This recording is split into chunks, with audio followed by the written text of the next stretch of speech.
నమస్తే, welcome to my TV news. రాష్ట్రంలో ఆర్టీసీకి పునరుజ్జీవం, ఆ సంస్థ కార్మికుల సంక్షేమమే కూటమి ప్రభుత్వం లక్ష్యమన్నారు.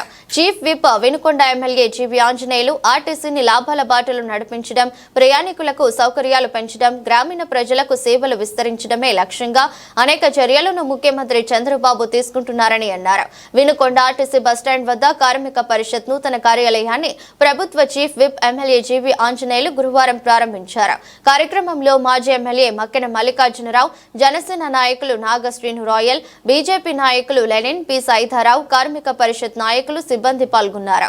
యూనియన్ బలోపేతం చేయడానికి సైదారావు గారు ఇప్పుడు తోడుగా ఉంటారు. వారి వెనకాల మేము అండగా ఉంటాం. ఈ యూనియన్ కి ఎప్పుడు కూడా ఏపీపీటీడీ కార్మిక పరిషత్ మన వినుకొండలో ఏర్పడటం చాలా సంతోషం. ఈ కార్యక్రమానికి ఇచ్చేసినటువంటి రాష్ట్ర అధ్యక్షులు సూరప్రయ శాస్త్రగిరిరావు గారికి నేను ప్రత్యేక అభినందనలు, ధన్యవాదాలు తెలియజేస్తున్నా.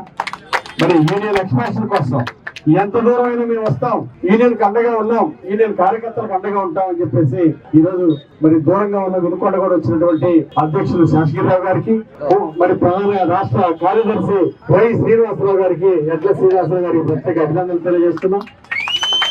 అలాగే ఎన్టీఆర్ జిల్లా కార్యదర్శి రమేష్ యార్లగడ్డ గారికి, అలాగే గుంటూరు జిల్లా కార్యదర్శి మండవ రాజేష్ గారికి, అలాగే పల్నాడు జిల్లా కార్యదర్శి శ్రీనివాస్ గారికి, అలాగే కుమ్మాలపాటి మన రమేష్ బాబు, ప్రెసిడెంట్ రాఘవులు గారు, అలాగే మన గౌరవ అధ్యక్షులు కోట్లూరు సైబరావు గారికి మరొకసారి కోశాధికారి గారు సురేంద్ర గారికి అభినందనలు తెలియజేసుకుంటూ మీ అందరికీ శుభాభినందనలు. మంచి కార్యక్రమాన్ని ఏర్పాటు చేసుకున్నారు, ఒక కార్యాలయాన్ని ఏర్పాటు చేసుకున్నారు. అనేక సంవత్సరాల తర్వాత మళ్ళీ ఇక్కడ మన యూనియన్ తరఫున కార్యాలయం ఏర్పాటు చేసుకోవడం ఎంతో అభినందనీయం. చాలా దూర ప్రాంతాల నుండి కూడా మన కార్మిక నాయకులందరూ కూడా ఇక్కడ రావడం ఎంతో అభినందనీయం. అయితే గత ప్రభుత్వం 5 సంవత్సరాలు ఆర్టీసీ కార్మికులకు ద్రోహం చేశారు. ఆర్టీసీలో ప్రభుత్వంలో విలీనం అని చెప్పి ఆర్టీసీ ఆస్తులు దోచుకోవడానికి ప్రయత్నం చేశారు.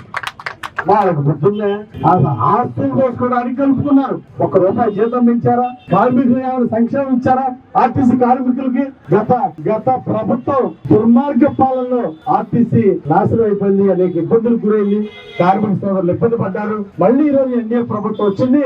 మన చంద్రబాబు గారు ముఖ్యమంత్రిగా ఉన్నారు, ఉప ముఖ్యమంత్రిగా పవన్ కళ్యాణ్ గారు ఉన్నారు, యువ నాయకుడు నారా లోకేష్ గారు ఉన్నారు. ఇక ఈ యూనియన్ కి కొండంత అండదండలు ఉంటాయి. 3 కాయలుగా ఈ యూనియన్ ఎదగాలని, అలాగే భవిష్యత్తులో మన కలిసి వచ్చే యూనియన్లతో సమైక్యంగా ముందుకెళ్లి మరి మంచిగా గెలవాలని చెప్పేసి నేను ఈ సందర్భంగా కోరుతున్నా.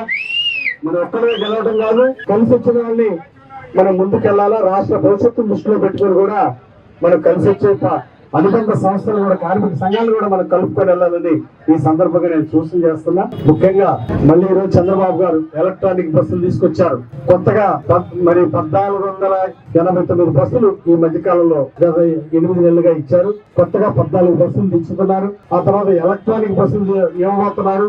100 ఎలక్ట్రానిక్ బస్సులు, మహిళలకు ఉచిత బస్సు సౌకర్యం కూడా ఇవ్వాలనే ఆలోచనతో ప్రభుత్వం ముందుకెళ్తా ఉంది. తప్పనిసరిగా రాష్ట్రం స్వర్ణాంధ్రప్రదేశ్ గా ఎదుగుతుంది. 2024 కల్లా రాష్ట్రం స్వర్ణాంధ్రప్రదేశ్ గా, ఆనంద ఆంధ్రప్రదేశ్ గా, హ్యాపీ ఇండెక్స్ కూడా సూపర్ గా ఉండే విధంగా ఆరోగ్య ఆంధ్రప్రదేశ్ గా కూడా ఎదుగుతుందని ఈ సందర్భంగా నేను తెలియజేస్తున్నా.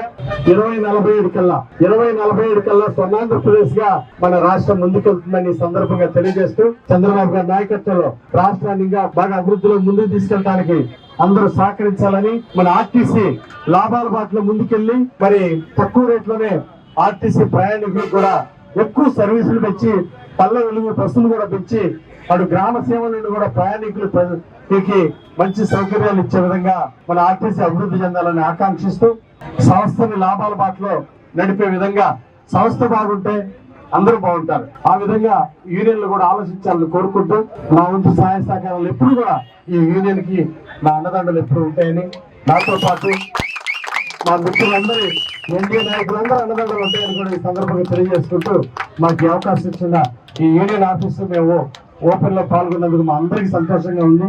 అందరికీ ధన్యవాదాలు తెలియజేస్తూ సెలవు తీసుకుంటున్నా.